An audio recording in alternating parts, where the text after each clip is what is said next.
Winslovia. Chapter 1. The Sun Rising. Weeks of rain had leached the color from the world, leaving the forest a sodden tapestry of muted greens and browns. Then rupture.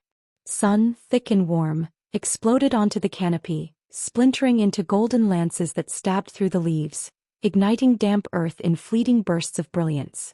Carol Winslow, following a deer path worn smooth behind her parents' house, breathed it in. Butterflies, dusted in gold, wove between shifting beams of light. Squirrels launched themselves recklessly from branch to branch. Even the spiders, their dew-drenched webs shimmering like glass, held a strange beauty. Then, sharp as shattered glass, her mother's voice cut through it all. "Carol." The word ripped through the tranquility, sending birds shrieking skyward. Carol world. The sun, the warmth, the forest, gone. All that remained was the weight in her chest, the suffocating shadow of what had been. Carol hesitated at the doorway, fingers curled against the frame. The weight of expectation pressed in, too familiar, too heavy. "I need your help." 4 words. Ordinary. Yet Martha's breath hitched, cracking the sentence in half, spilling its exhaustion into the quiet. Carol swallowed. "Where were you?" Martha asked. As Carol answers her mom, take a moment to hit like and subscribe. This is Windell Stories, and there's plenty more stories like this on the way. The truth sat on her tongue, out in the woods chasing a moment of light, but it felt pointless now, dried up like a riverbed. Just out. Her mother nodded, slow, detached. The house hummed with the routine that never changed. Strip the beds. Haul the sheets. Take out the trash. Carol obeyed. Not because she wanted to, but because wanting had never mattered. At 13 she had learned that some things, like joy, like childhood, slip away without permission. The slam of a truck door yanked her from thought. Dad was home.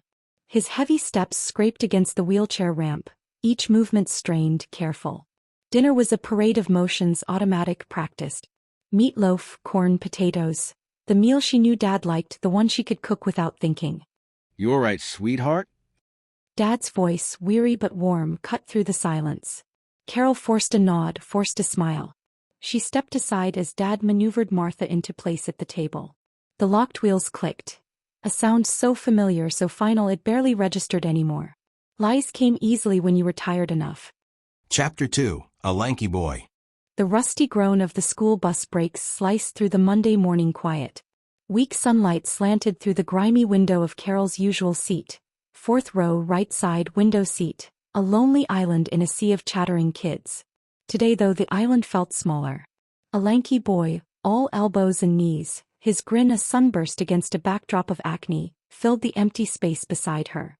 His eyes, bright and curious, scanned the bus before settling on her. He dropped into the seat with a thud, his smile widening. "Hi, I'm Thomas." Silence. Carol's fingers tensed against the denim of her jeans, gripping the familiar texture as if it could steady her. Thomas waited, his grin unwavering. Carol swallowed. Carol. The word barely left her lips, too quiet, almost lost under the engine's hum. Thomas didn't miss a beat. He leaned closer, voice a conspiratorial whisper. "Hey Carol, did you hear about the guy who invented the knock-knock joke?" He erupted in laughter before she could answer, a sound as infectious as a giggle fit. "He won the Nobel Prize." The unexpected burst of his laughter, a warm, rumbling sound that vibrated through the bus's worn vinyl, cracked the shell of her quiet solitude. A genuine laugh escaped her lips, a surprised sound she hadn't heard in a long time. The rest of the ride blurred in a flurry of shared jokes and easy conversation. His words tumbled out, a cascade of effortless charm that swept away the usual dull ache of loneliness. In math class, the scent of chalk dust hung heavy in the air. Thomas sat beside her. No words were needed. A shared smile, a brief, almost imperceptible nod sealed an unspoken understanding. The bus ride home mirrored the morning's journey. Thomas beside her, his presence as natural as the rhythm of the engine's hum. Back home, the faint tang of sweat from Thomas's basketball games still lingered, clashing with the comforting sweetness of baking biscuits. Her mother's voice cut through the pleasant haze. "Carol," her mother called, her tone sharp with impatience. "Did you hear me?" Carol blinked, the image of Thomas's smile fading, replaced by her mother's worried frown. "Oh no, ma'am. I'm sorry. A sigh, weighted with exasperation, filled the kitchen. I said get those biscuits out before they burn. The scent of sugar burned into the air, sharp and acrid. Her chest tightened, too fast, too abrupt, like the door to something wonderful slamming shut. Chapter 3. An Early Morning. At 4:30 a.m. the alarm shrieked, its metallic cry slicing through the pre-dawn hush. Dad's boots hit the hardwood with a steady thud, each step a percussion to the groan of Martha's wheelchair as she wrestled with its stubborn wheels. The kitchen, once golden with morning light, lay in dim silence now, the air thick with unspoken emotion, with Martha's quiet sense of uselessness. Carol didn't have to look to know. The stovetop, a gleaming island in an otherwise subdued room, sat just beyond her mother's reach. Bacon hissed in the pan, its sharp scent clashing with the sweetness of simmering oatmeal. But the burn came fast, acrid and unforgiving, curling through the air. Martha's frown carved deep lines into her pale face as she pushed her plate away. "It's burnt," she rasped, her voice raw like sandpaper. The word struck Carol like a blow. Her fingers curled, nails biting into her palms, breath caught behind her teeth. Jerry exhaled, the sound heavy in the thick silence. Martha. He murmured, his voice low and steady. She's trying. The words struck Carol like a blow, pressing into her chest, stealing the air. Tears pricked at the edges of her vision, blurring the dim kitchen. Without a word she grabbed her backpack, the straps cutting into her shoulders, and slammed the front door shut. The school bus lurched to a stop, its brakes a grinding screech. Carol collapsed into her usual seat, fourth row right side, the rhythmic thump of the engine a dull counterpoint to the frantic beat of her heart. The blurry green and brown streaks of the passing landscape reflected her own internal turmoil. Heat seeped into the space beside her as Thomas settled in, the contrast jarring against the cold knot of anger in her gut. He saw it, the redness around her eyes, the rigid set of her shoulders. You okay? He asked, his voice gentle. She stared at the trees, a silent barrier between them. For a moment it seemed like she wouldn't answer. Then, "I don't want to talk about it." He didn't push. A pause stretched between them, thick with unspoken things, until he finally offered. Lunch then? A single hesitant nod. The promise of shared silence, of unspoken understanding, was more comforting than any words. The chipped formica tabletop held the fading imprint of a forgotten handprint, a sticky memory of someone else's meal. Weak sunlight trickled through the lunchroom's grime-streaked windows, casting a pale glow over the half-eaten plate of greasy fries between them. The scent of sizzling onions clung to the air, mingling with the syrupy sweetness of a tipped-over soda, pooling at the base of a plastic cup, and the faint sweetness of Carol's perfume. Thomas, eyes bright with some private amusement, reached for a fry, dragging it through a glossy smear of ketchup. His fingers left smudges on the plastic plate, careless, comfortable, like he belonged here. Carol hesitated before speaking, voice barely breaking the steady hum of conversation around them. "Thank you, Thomas." His hand froze, the fry halfway to his mouth. He blinked, confused. For what? She ducked her gaze, twisting the edge of a stiff napkin between her fingers. The rough fabric scraped against her skin, grounding her in the moment. "For not making fun of me." The clatter of cutlery faded to a dull murmur in the background. Thomas studied her, something shifting in his expression. Curiosity, understanding, maybe something softer. Then he leaned in, his grin returning like sunlight after rain. Why did the Scarecrow win an award? The corners of Carol's mouth twitched. "I don't know. Why?" Because he was outstanding in his field. His laughter rolled through the space, crackling like fresh-fried bacon, bouncing off faded walls. This time Carol didn't fight it. The chuckle rose up naturally, warm and light, breaking past the weight in her chest. She didn't know how he did it. How, with the simplest joke, he could pull her from the shadows of her own mind. Then an eruption. Jenny landed beside them, a burst of too tight clothing and unchecked energy, sending the chair scraping loudly against the floor. The championship game had just ended, and by her enthusiasm alone, she was the undisputed winner. "Oh my gosh, you guys should have seen the volleyball match this morning.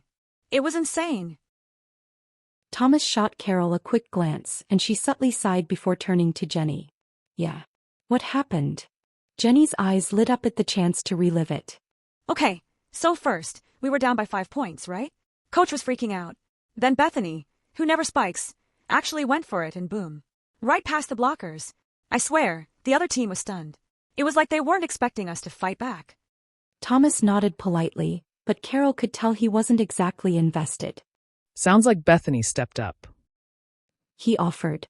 Jenny barely paused for breath, waving her hands animatedly. Totally. And then, She emphasized, nearly knocking her juice carton over. I went for a save, and I swear it was out, but the referee called it in. We ended up tying the game, and then, in the last 10 seconds, Emma, who, honestly, gets nervous way too easily, jump served the winning point. Carol forced a smile, nodding along. That's awesome, Jenny. Jenny beamed, clearly proud. I know, right? I mean, Coach said it was one of our best games yet. We have another match Friday. You guys should totally come. Carol glanced at Thomas again. Thomas lifted a brow, lips twitching in mock surrender. Do we have a choice? The silent question hung between them, teasing but knowing. Carol smirked at Thomas's comment, but the expression barely lingered. As Jenny prattled on about the upcoming game, her voice became background noise, static against the weight pressing against Carol's ribs. The bus lurched, throwing Thomas against the seat beside Carol. He settled in, legs splayed, the worn fabric clinging to his jeans. But something was off. No laugh. No easy greeting. He straightened slightly, the space between them feeling different. Smaller. Her stillness hit him first, a stark contrast to the usual bounce in her step. Her gaze was fixed on the blurred landscape outside, a window smeared with the grime of 100 rainy days. Her hands, fists clenched tight in her lap, were bone white against the faded denim. Her shoulders, usually straight and bright, were slumped, weighed down like a wilting flower. The rumble of the engine filled the silence between them, thick and heavy as the air itself. She exhaled slowly, a breath barely disturbing the space between them. Her fingers twitched, knotted in her lap. Then, finally, like forcing something fragile loose, Thomas, did you know my mom's in a wheelchair? His eyes, wide with surprise, met hers. He opened his mouth, a silent question hanging in the air. She had an accident, she breathed, the words a wisp of smoke in the stale bus air. At work. Her posture didn't change, the stiffness a physical manifestation of her inner turmoil. She hasn't healed. She finally turned, her brown eyes, usually sparkling, now clouded with a storm of unshed tears. A raw, unfiltered pain radiated from them, a mixture of frustration, grief, and bone-deep exhaustion. She's in so much pain, she whispered, the words catching on the ragged edge of a sob. The pressure in Thomas's chest tightened. He wanted to offer words, a balm for her suffering, but they caught in his throat, unspoken. So instead he sat beside her, the weight of her sorrow settling over him like a gray twilight. He listened, to the rhythmic clatter of the bus wheels, to the muted symphony of the other kids, a silent chorus to her silent grief. The hum of the engine and the distant chatter of classmates faded as she whispered, her voice catching, I have to do everything. Thomas, across from her, saw the tremor in her jaw. He frowned, the question already forming on his lips. Carol, where does your dad work? Carol's gaze dropped to her scuffed shoes. The wood pellet plant, she breathed, the words tasting bitter. He comes home smelling like sawdust and exhaustion. Mom, she can barely reach the top of the stove anymore. The silence that followed was thick, heavy as the air in a suffocating room. The bus rattled along, each jolt a physical manifestation of Carol's internal struggle. Thomas felt the weight of it pressing down on him, the unspoken desperation clinging to the air. Finally he spoke, his voice low and steady. Wow, that's a lot to handle. A single tear traced a path through the grime on her cheek. She nodded, her shoulders slumping slightly. More than anyone should have to carry. Thomas added, his hand instinctively reaching for his own worn backpack. How do you even? He trailed off. A humorless laugh escaped Carol. A ragged, brittle sound. I don't. Thomas shifted, the worn denim of his jeans rubbing against the seat. Want to hang out after school tomorrow? Hesitation flickered across Carol's face. A hummingbird's wing beat, before she finally looked at him, a flicker of hope sparking in her eyes. Not to do anything big. Thomas added quickly. Just something else. The tension eased from her shoulders, a microscopic shift but noticeable. Maybe, she whispered, the word barely audible above the drone of the engine. Thomas simply nodded. The unspoken understanding filled the space between them. Later, at their usual lunch table, Carol idly twirled her spoon in a pool of mashed potatoes, her gaze distant. Then a sudden burst of resolve. Hey, would you want to come over after school? Thomas almost choked on his bite of sandwich. To your house. A blush crept up Carol's neck. Yeah, if you want to. You could meet my parents. The nervousness was palpable, a fragile thing. Thomas blinked. To her house. Felt different. Significant. Sure. He managed, a small genuine smile finally breaking through. I think I'd like that. The relief that washed over Carol's face was almost blinding, quickly masked as she looked down, a faint smile playing on her lips. Chapter 4, The Introduction. The school bus coughed gravel, spitting them out onto the rutted road before Carol's house. A faded blue bungalow, it hunched back from the road, a weathered ramp clawing its way to the porch. Wind rattled the loose gutter, tapping like impatient fingers. Inside, the air hung thick with the scent of old coffee and something faintly floral, clinging to the worn floral wallpaper. Thomas stepped in after Carol, the floorboards groaning a soft protest under his feet. A wheelchair sat beside the kitchen table, Martha's silhouette stark against the afternoon light. Her gaze, cool and assessing, landed on him. Carol, a slight tremor in her voice, introduced him. Mom, this is Thomas. He's my friend. Martha's lips curved into a thin line, a flicker of something like curiosity in her eyes. She studied him for a beat, her gaze weighing something unspoken. Then just barely, her expression eased. Nice to meet you, Thomas. He mumbled a greeting, his palms damp. Carol, sensing his unease, added quickly. He's new to school. Doesn't have many friends yet. Martha's gaze softened, the weight of those words hanging in the air like dust motes in a sunbeam. A small nod. Starting somewhere new isn't easy. A shared chuckle, tentative but genuine, broke the tension. Martha's shoulders relaxed a fraction. A hint of a smile played on her lips. I hope Carol hasn't bombarded you with tales of our household circus, she said, a dry humor lacing her voice. Thomas grinned. Just a little. A silent exchange passed between mother and daughter. Then, without a word, Martha gestured towards the worn couch. You two sit. I'll do the dishes later. Carol's eyes widened, a flicker of surprise, before a slow, almost imperceptible smile stretched her lips. The usual flurry of frantic cleaning was absent. They settled onto the couch, the quiet a palpable thing between them. The next day, in the sterile hum of science class, Jenny leaned in, eyes bright with mischief. Carol, what's with you and Thomas? Carol kept her gaze on her notebook. Nothing. Jenny scoffed. Girl, please. What gives? Carol sighed, snapping her notebook shut. He's a friend. Don't you have friends? Jenny grinned, nudging Carol's arm. Oh, I have friends. But that friend? Trust me, I wouldn't be complaining. Carol rolled her eyes, a smile tugging at her lips. You're ridiculous. Jenny winked.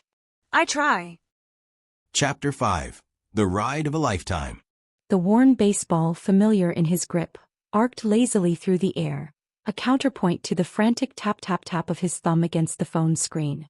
Sunlight slanted across his rumpled bed, illuminating dust motes drifting in the stillness. All morning, Carol's face, a blur of sun-kissed freckles and bright laughter, had flickered behind his eyelids. He finally punched in her number, the digits of familiar sequence under his thumb. 2 rings. Then her voice, a warm ripple in the afternoon quiet. Hey, Thomas. He sat up, the mattress springs groaning under his weight. Hey, he said, his voice rougher than he meant. You free today? Thinking of riding over, if that's okay. A pause, a breath held. Then a hesitant, yeah, that'd be great. Dad's home, you could meet him too. He nodded, the gesture pointless but instinctive. All right, cool. Gotta check with Mom first. The phone clicked dead. He swung his legs over the edge of the bed, the faded floral patterns scratching against his skin. In the kitchen, his mother rinsed dishes, the quiet efficiency of her movements blending into the hum of the house. The air smelled of lemon and something faintly floral, the scent clinging to the damp dishcloth. Mom, Her head swiveled, expression questioning. What's up? can I ride my bike to Carol's? Just for a few hours. She wiped her hands on a towel, the rough fabric rasping softly. How far is it again? 3 miles, he admitted, voice barely a whisper. Only a half-mile of highway. Her eyebrows arched, a silent question hanging in the air. A half-mile of highway? He swallowed hard. It's not bad. I know the route. I'll be careful. A sigh, a hesitant exhale that spoke volumes. She turned, searching his face, her gaze flickering, worry battling trust. A long inhale, sharp with hesitation. She was weighing it, considering the worst possibilities, the risks, the unspoken doubts. Finally, the crucial question. You have your helmet? Yes, ma'am. His grin spread, a silent plea in his eyes. She studied him, her fingers tightening slightly around the dish towel as if grounding herself. He could see the conflict in her posture, the tightness in her shoulders, wanting to say no but knowing he'd argue. Finally, a slow nod. All right. Just be careful, okay? He was already halfway to the door, his grin wide. Got it, Mom. The quiet yielded to a roar. Thomas's grip on the handlebars, already firm, tightened into a white-knuckle vice. The sun-drenched stillness of his street was a memory, swallowed by the asphalt river churning ahead, a half-mile gauntlet of 18-wheelers and speeding metal beasts. Too fast. Too close. He gritted his teeth. Why did he say it wouldn't be bad? The first truck screamed past, a hurricane of wind tearing at his jersey, wrenching his bike into a sickening wobble. He fought for control, muscles burning in silent rebellion. Keep your line. Keep your speed. The road tilted downward, gravity's pull a sudden, terrifying acceleration. He feathered the brakes, their metallic shriek swallowed by the thunder of passing engines. Another truck, a towering shadow, blasted past inches from his face. The stench of diesel and burning rubber coiled in his lungs, his heartbeat a frantic drumbeat against his ribs. This was a mistake. I wish there were a back road. The curve loomed, a black maw in the distance. Blind. Ruthless. Drivers rarely slowed. They never expected a kid on a bike. He hugged the road's edge, pavement cold and unyielding beneath his tires. A rumble echoed behind him, a predator's growl closing in. Seconds bled into eternity. His grip was slick, sweat stinging his eyes, vision blurred, breath caught. He leaned into the turn, the bike tilting precariously, a desperate prayer sculpted in motion. A car flashed past, a blur of chrome and rage, its slipstream yanking at his frame. Then relief. He straightened, shakily, unevenly, the incline a mercy, each pedal stroke pulling him away from the asphalt chaos. Gravel crunched beneath his tires, a sweet, jarring symphony. The roar of engines faded, replaced by the whisper of leaves. He pulled to a stop, chest heaving. Sweat stung his eyes. He wiped it away, leaving a greasy smear on his forearm. In the distance, Carol's house, his refuge, waited. He allowed himself a shaky breath. He'd made it. The tension in his muscles eased, his breath slowing as he rolled his bike toward Carol's porch. The scent of baking biscuits drifted through the open window, warm and familiar. Carol met him at the door, eyes flickering with something unreadable. Concern, amusement, maybe both. You look like you barely survived. Thomas exhaled a rough laugh, wiping his forehead with the back of his arm. Not far from the truth. She didn't press. Instead, she tilted her head toward the woods beyond her house. Come on. Let me show you my world.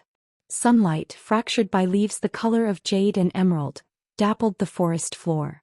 Carol stepped forward, the trees humming with unseen life. The filtered sunlight shifted, casting long golden fingers across the earth. Then Thomas gestured expansively. This is perfect. He breathed, his voice barely audible above the rustling leaves. Carol's grin was as bright as the filtered sunlight. This is my kingdom, she teased. Precisely, but it needs a name. A regal name. Something fitting. Thomas declared, his eyes sparkling. He paused. A slow smirk spreading across his face. Winslovia. Carol stopped, her laughter echoing softly through the trees. Winslovia. Seriously. Thomas shrugged, his grin widening. Your last name, of course. Every great ruler names their kingdom after themselves. Great ruler. Carol chuckled, but a hint of fondness softened her tone. Winslovia. It does sound rather majestic. Then it's settled. Welcome to the kingdom of Winslovia. Thomas announced, his voice filled with playful authority. They walked on, their conversation a low murmur against the backdrop of the woods. Thomas sketched imaginary battle lines in the dust with a stick. Carol pointed to a gnarled oak, whispering its suitability as a royal throne room. The air vibrated with their whispered plans, their imagined victories, the secrets they would share in the heart of Winslovia. Winslovia wasn't just a name. It was the rustling leaves, the scent of the earth, the sunlight filtering through the canopy, a shared adventure etched into the very soul of the forest. A vibrating hum jolted Thomas. His mother's name flashed on the screen, pulsing like a warning. He answered the phone, a cold weight against his ear. Hello, oh, Mom. You on your way yet? Her voice, though steady, carried the weight of a setting sun. Thomas glanced at the dying light, gold bleeding through the leaves like spilled honey. No, not yet. I'll be leaving soon, though. I want you off that highway before dark. Those trucks, awful. She insisted, the words sharp as thorns. He knew. The ride in had been a teeth-grinding battle against the wind. The ride out, after a day spent building castles in the woods, laughing, naming kingdoms, felt insurmountable. He swallowed, the lump thick in his throat. Okay, got it, Mom.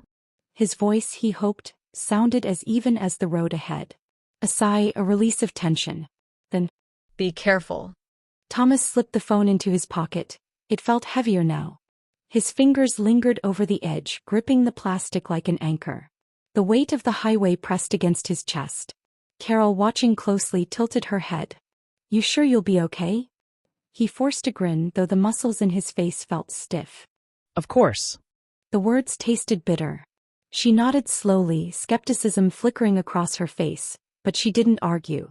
Instead, she stepped back, letting the moment settle. Thomas exhaled and turned to his bike, a familiar friend leaning against the porch rail. He swung a leg over, the cool metal biting into his thigh. He straightened, rolling his shoulders, trying to summon the kind of confidence that could make the trucks afraid of him instead of the other way around. What would Chuck Norris do? Probably stare down an 18-wheeler until it surrendered. Sadly, Thomas didn't have that luxury. Behind him, the trail whispered, of magic, of secrets, of laughter still trapped between the leaves. It was a different world, a safe world. Winslovia. But the highway, a ribbon of menacing gray, stretched ahead, swallowing the fading light. Each pedal stroke pushed him further from the sun-dappled woods, closer to the roar of engines and the glare of headlights. The air thickened with the metallic tang of exhaust fumes, asphalt burning beneath his tires. The forest, a fading memory, stretched behind him. The battle for home had begun. Chapter 6, Laughs and Numbers. The old school bus rumbled down the country roads, bouncing over uneven pavement. Carol sat next to Thomas, her backpack wedged between them as she leaned against the window, watching the early morning light stretch over the hills. You survived the weekend? She asked. Thomas smirked. Barely. Church was fine, but Mom had me running around all afternoon for some church event. Carol raised an eyebrow. Church event? Yeah, she's always signing up for things. If there's a sheet, she's probably the first name on it, Thomas said, shaking his head. Dad keeps busy too.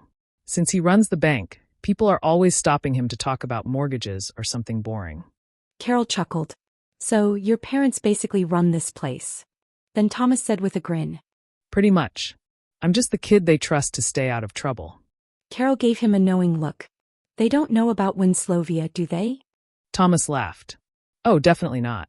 That's classified information. He smirked, leaning back in his seat. I was thinking about Winslovia. I'm pretty sure I saw signs of trolls down by the creek. Carol raised an eyebrow. Trolls? Really? Thomas nodded solemnly. Yes, ma'am. You know how you can tell? Their footprints look exactly like mine, but just a little cooler. Carol rolled her eyes, laughing. So what you're saying is you are a troll. Thomas grinned. It's possible, but if I start demanding tolls to cross the bridge, you'll know for sure. Carol tapped her pencil against the desk, frowning at her math worksheet. Jenny sat beside her, aggressively flipping her paper around, as if changing the angle would magically make sense of the numbers. Jenny groaned. Okay, but why is this problem impossible? Seriously, who invented algebra, and why weren't they stopped? Carol sighed. I don't know, but I think I messed this up. Does this even make sense? Jenny squinted, then shrugged. Maybe. Probably not. Who cares? Thomas, sitting across the table, glanced up. You guys stuck? Jenny tossed her pencil down dramatically. Yes. It's like there are letters where numbers should be. I feel personally attacked. Thomas smirked, leaning over. It's not that bad. You just need to get the X alone. Move this over first. Carol watched as he explained it in simple steps. Oh, okay, that actually makes sense. Jenny scribbled something, then paused. Wait. No. I lost it. Thomas sighed, then smiling. Just try it again. Jenny groaned, leaning back. This is so unfair. You're like a math wizard. Do you think about numbers for fun? Only when I'm helping people who take algebra as a personal insult. It is, though. Carol shook her head. Just finish the problem, Jenny. Jenny sighed dramatically, but after a minute she got it. Huh. Take that. Algebra. Nice job. Carol looked over at him. Seriously, thanks, Thomas. You make this stuff make sense. Thomas shrugged. No problem. If Winslovia ever needs a royal mathematician, I'm ready. Jenny gasped. Winslovia does taxes now. You. No, thank you. Across the room, Paul leaned back in his chair, arms folded. Math is literally a scam. We don't even use half this junk in the real world. Like, have you ever seen a guy at the grocery store solving for X before buying milk? No, exactly. Thomas raised an eyebrow. Paul, your theories aside, Butch looks like he's about to set fire to his worksheet. Butch grunted, stabbing his pencil at the paper. He stared at the numbers, jaw tight. Then after a beat. Yeah, then fix it. Thomas slid his chair over. All right, what are you stuck on? Butch jabbed at the equation. I moved the X, but it's not working. Thomas scanned the problem. You forgot to flip the fraction. What? Butch frowned. Thomas pointed. When you moved the X over, you left it whole instead of flipping it. If you do that, everything shifts. Butch adjusted the fraction, then paused. Wait, that's it. Yeah, looks easier now, doesn't it? For a second, Butch just stared at the numbers, then grunted, a flicker of uncertainty crossing his face. Ha! Dude, you're actually doing the problem now? What happened to just guessing? Butch shot him a look, something sharp and guarded. Shut up, Paul. Thomas smiled.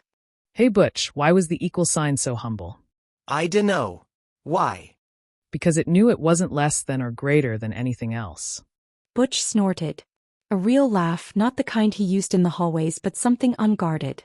The kind that felt weird, unfamiliar. All right, that one's kinda decent. Paul squinted. Wait, I don't get it. Thomas sighed, giving him a pitying look. Paul, buddy, just let it go. Butch chuckled. Yeah, man. This one ain't for you. Chapter 7, Trolls and Wings. Carol's hiking boot nudged a gnarled root, thick as a python, twisting from the damp earth. The scent of pine, sharp and resinous, pricked her nostrils, a fragrant counterpoint to the stale air of the schoolyard. She breathed deep, the wood's hushed silence a balm on her frayed nerves. But Butch, his sneering face, his careless strength, still clung to her, a shadow she couldn't shake. She glanced at Thomas. His eyes, the color of river stones, held a familiar glint of mischief. Butch, she said, her voice barely a whisper against the rustle of leaves, is like the school bully. Thomas shrugged, his boot sending a pebble skittering across the needle-strewn path. The word hung in the air, heavy with absurdity. Carol stopped dead, a choked laugh escaping her lips. You did not just say that. His grin widened, showing a flash of white teeth. So he's the school troll. I did. And you know what? Winslovia's got a troll problem now. She rolled her eyes, the smile still playing on her lips. Oh great. And I'm guessing you just happened to see one, right? His grin faded, replaced by an intensity that sent a shiver down her spine. He pointed a finger stiff and unwavering toward the ancient oak, its branches clawing at the twilight sky. Look, by that trunk. Did you see it? The troll heading towards the creek. Carol squinted, her gaze keen as a hawk's. Flash, dark, indistinct. The wind howled through the leaves, shifting the shadows into something tall, something watching. For a heart-stopping moment, the impossible felt almost possible. A slow smirk spread across her face. Yeah, she breathed, a hint of challenge in her voice. Let's see what our troll's up to. Sunlight, fractured by leaves the color of old jade, dappled the moss-slick trail. Their footsteps muffled softly, a whisper against the emerald carpet. Thomas stopped, his gaze snagging on something high in the ancient oak. A barely audible breath escaped his lips. There. His finger traced the line to a massive owl, perched like a stoic sentinel. Its eyes, twin pools of obsidian, held theirs unwavering. The Watcher, it sees everything in Winslovia. Thomas breathed, the name itself weighty. Carol's smirk played against the serious backdrop of the woods. Everything. Thomas nodded, his voice a low rumble. Every secret, every battle, every hidden treasure. But it never speaks. It's waiting, watching, deciding if we're worthy. A ripple of laughter, light as a dragonfly's wing, escaped Carol. Let's hope it approves. The earth vibrated beneath their feet. A wave, a black tide, erupted from the forest floor. Hundreds, thousands of wings exploding into the air, a living storm of feathers against the sun. They filled the sky, a swirling, chaotic ballet of shadow. Thomas's grin flashed, white teeth stark against his tanned skin. The Shadow Legion, he murmured, awe in his voice. Carol watched, mesmerized. They move, like an army. Thomas stood straighter, his posture suddenly regal. Protectors, but only of Winslovia's true leaders. Her eyebrow arched, a silent question. Obviously, Thomas said, the smirk returning. Carol chuckled, brushing a crisp, brittle leaf, smelling faintly of wood smoke from her sleeve. Fine. But what if they turn? Thomas paused, the weight of the question settling on his face. Then we run. Excellent leadership, Carol drawled, her eyes twinkling. Thomas grinned. Survival is key in Winslovia. The Legion receded, melting back into the canopy like ink into water. The owl remained, a silent sentinel. Carol inhaled deeply, the scent of pine and damp earth filling her lungs. Winslovia. It's growing, she observed, her voice thoughtful. Thomas shrugged, nudging a loose branch with his boot. The sound, sharp and brittle, was swallowed by the forest. That's how kingdoms work. She smiled, a small knowing curve of her lips. I like that. A buzz, the jarring intrusion of the modern world, sliced through the stillness. Thomas's phone. His mother's voice, warm but harried, spilled from the receiver. The mention of a pest control man and a church quilt-making project pulled him away. Gotta go, he said, the abrupt shift in tone a stark contrast to the magical realm they just inhabited. Carol watched him go, the trail swallowing him whole. The owl, the silence, the lingering memory of the Legion. Winslovia held its breath. A final call echoed through the trees. See you tomorrow. And watch out for trolls. Carol laughed, shaking her head. Winslovia wouldn't be going anywhere. Not really. But today it had shifted subtly, profoundly. Chapter 8 Butch. The lunchroom hummed with conversation, trays clattering, chairs scraping against the linoleum floor. Carol, Thomas, and Jenny sat at their usual spot, the last table by the windows, half hidden from the chaos but still able to see everything unfold. A sharp yelp cut through the din. Carol turned just in time to see Greg, a seventh grader small for his age, turned too sharply, tray in hand, just as Butch muscled past. The collision wasn't brutal, but it didn't need to be. Greg's tray tilted, mashed potatoes splattering across the floor, a half-eaten roll bouncing to their feet. For a moment, Greg froze, shoulders drawn tight, hands clenched as if trying not to react. His eyes flickered toward Butch and his usual shadow, Paul. Butch barely glanced back, his broad shoulders shaking with silent laughter as Paul smirked beside him. Jenny stiffened. Her fingers curled around the edge of her tray. He's the worst. I swear, if he ever comes near me. She murmured under her breath, voice low but laced with irritation. He won't. He walks big, talks big. But it's all for show. Thomas said, taking a bite of his sandwich, completely unfazed. Carol studied Butch as he sauntered toward another table, kids shifting out of his way like darting fish. Thomas wasn't wrong. Butch had presence, but it was built on force, not genuine power. Thomas leaned back, gaze flicking to Greg, who was quietly picking up his tray, movements stiff, controlled. You okay, man? His voice was casual, unassuming. Greg nodded quickly, avoiding Butch's glance. Butch paused for a fraction of a second, gaze flickering toward Thomas, the lack of fear sparking something unreadable in his expression. Then just as fast he dismissed it. Jenny exhaled, shaking her head. I don't get how you can talk about him like he's just some guy, she muttered, stabbing at her pudding with a spoon. Thomas just shrugged, taking another bite of his sandwich. Because he is. Carol watched Butch, watched Thomas, and something about the exchange sat heavy in her chest. Thomas saw things differently, he always had. But one day maybe Butch would see it too. Thomas leaned back, stretching his arms behind his head. One more week, then freedom. He mused, eyes scanning the lunchroom. Carol nudged his chair leg with her foot. If you don't fall backward first. Jenny practically bounced in her seat. Like, oh my gosh, my family is going to Disney World, she announced, voice a little too loud, earning a glance from a nearby table. Florida, right? The real deal. Thomas raised an eyebrow. Jenny threw up her hands. Like, duh. Where else? My cousins are meeting us there, and my mom said I can pick out any Minnie Mouse ears I want. Carol smirked. That's like your dream come true. Jenny wiggled in delight. Right. And we're doing everything. Like, all the rides, the fireworks, Mickey waffles. I swear, I'm gonna live in Cinderella's castle. Thomas gave a slow nod, then with exaggerated seriousness said, Well, just don't ride Space Mountain right after eating those Mickey waffles. I've heard gravity works extra hard in there. Carol rolled her eyes, but Jenny gasped dramatically, clutching her tray. Like, that would be so terrible. Thomas grinned. Consider that my official warning. I care deeply about your survival. Jenny laughed, shaking her head. Noted. Carol stole a glance out the window. For a moment she let Jenny's excitement carry her. Just summer, laughter, sunshine. But beneath it the weight of Winslovia lingered. And Thomas was still here and grounded. Chapter 9. Winslovia Beckons. The morning began with chores, same as always. Carol swept the kitchen, working in easy, familiar motions, her mind already pulling toward the woods beyond the house.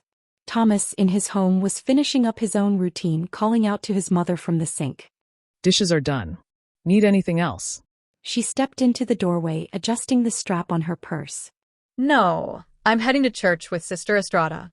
I'll be gone a few hours. You can go to Carol's. Just wear your helmet. Thomas smiled. Always do. By the time he arrived at Carol's house, she was outside hanging laundry on the line, her sleeves rolled up, eyes distant with thought. He barely had time to drop his bike before a whirlwind of energy burst around the corner of the house. Like, oh my gosh, you guys, Disney. We booked everything. And, okay, listen, have you seen the snack stands? Mickey waffles, but also. Jenny was already pulling shirts from the basket, hanging them up without pausing for breath. Thomas shot Carol a look. How long has she been here? Carol smiled. 2 minutes. I never stop talking, Jenny announced proudly, clipping a towel with enthusiasm. Anyway, the castle is like real life. Magic. Speaking of magic, Martha called from the porch, you three need to spray down before heading into those woods. Ticks are awful this time of year. They lined up obediently, letting Carol's mom mist them with bug spray. The scent was strong, sharp, clinging to their skin like the first armor of the kingdom. With that, Winslovia beckons. Jenny had heard about Winslovia for weeks. She knew the stories, the imaginary landscapes Carol and Thomas built from pieces of the real world. But as she stepped deeper into the woods, following the faint deer path, she fell completely silent. The trees stretched high above them, swaying like sentinels, sunlight filtering through in shifting golden beams. The world felt larger, unmapped, ancient. Thomas nudged Carol, grinning. Did we just break her? Carol smiled. No. She's just finally seeing it. Jenny barely breathed. It's so huge. Further in, they spotted a massive oak, towering and aged, its bark gnarled with time, its deep hollow large enough for a child to climb inside. Thomas ran his hand over the wood, tapping gently with his knuckles. Still standing, like an old warrior. Carol pressed her palm against it, feeling the quiet pulse of something ancient beneath her fingers. Maybe something's hidden inside. Treasure. Jenny hopped on her toes, scanning the branches as squirrels darted between them, catching the spirit of the story. Like, look at those squirrels. They're totally guards of the kingdom. Thomas chuckled. Agents of Winslovia. Their laughter echoed between the trees. Butterflies drifted past, catching in the sunlight, and the constant hum of insects created a rhythm beneath their movement. A reminder that Winslovia was still tied to the real world, yet somehow separate. Then the trees suddenly broke apart. At first there was only emptiness. A hush fell over them. Then it appeared. A ruined cabin stood in the center, leaning slightly with age, its door barely holding on by a single hinge. Jenny gasped, gripping Carol's arm. Like, imagine if it's haunted. What if somebody totally used to live here? Thomas stepped closer, testing the ground, pushing the door open with his foot. Dust swirled in the streaks of sunlight, coating the air like forgotten whispers. Remnants of an old wooden shelf clung to the far wall, lined with grimy bottles. Their glass reflected faintly, the liquid inside clouded with time. Jenny shrieked, grabbing Carol's arm. Like, what if those are ancient potions?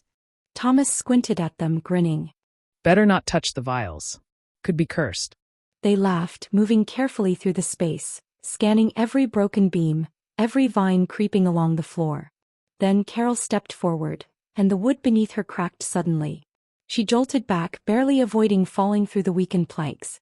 Jenny threw her hands up, her voice hitting a high-pitched panic. Like, oh my gosh, watch out. Carol steadied herself, heart hammering, exhaling slowly. Hey.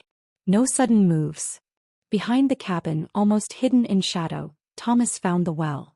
Its stone rim was tangled in thick, thorn-covered vines, coiling like grasping fingers, their thorns sharp and glinting in the shifting light. Thomas tilted his head, eyes tracing the shape of the overgrowth. Hidden treasure. Carol stared at it, unease prickling at the edges of her thoughts. The vines were deliberate, winding around the stones like something meant to be kept buried. Someone had left it that way. But why? We're not touching that. Thomas nodded slowly. Not yet. For now, the well remained a mystery, tangled and waiting. The clearing felt charged, watching as if Winslovia had expanded for them, but only just enough. This was only the beginning. Carol unrolled the thick blanket she had carried on her back, smoothing it onto the soft earth. They sank onto it, the warmth of the afternoon settling around them. Jenny leaned back, stretching her arms dramatically. Like, this is so perfect. Winslovia needs rulers. Thomas grinned, puffing out his chest. Then I claim the crown. Carol smirked. Then I'm queen. Jenny sat up, eyes bright. Like, I wanna be. Wait, what if I'm the mysterious lady of the forest? They all burst into laughter. It fits. Thomas nodded solemnly. Shrouded in legend, a ghostly whisper among the trees. Jenny gasped. Like, yes. That is amazing. For a moment they simply existed there, the world unfolding around them, the ruined cabin watching, the well waiting, thorn-covered and silent. Then Thomas rested his elbows on his knees. You know, we could fix it. Carol glanced at him. The cabin. He nodded. Make it our castle. I saw a stack of boards by your dad's barn. Would he let us use them? Carol shrugged. I think so. He's good about stuff like that. Jenny wrinkled her nose, rubbing at a scratch on her arm. Like, but these thorns are awful. Thomas grinned. By the time you get back from Disney, they'll be gone. Jenny gasped dramatically. Like, are you saying your sword of valor will cut them down? Not yet, but soon. Thomas chuckled. Thanks for watching. If you're enjoying Winslovia, don't forget to like, subscribe, and turn on notifications so you'll know the moment Chapter 10 goes live. Tell us what you think of the story in the comments. I love hearing your thoughts. Click the link to Winslovia Chapter 10 as soon as it's up, and continue the adventure with Thomas and Carol.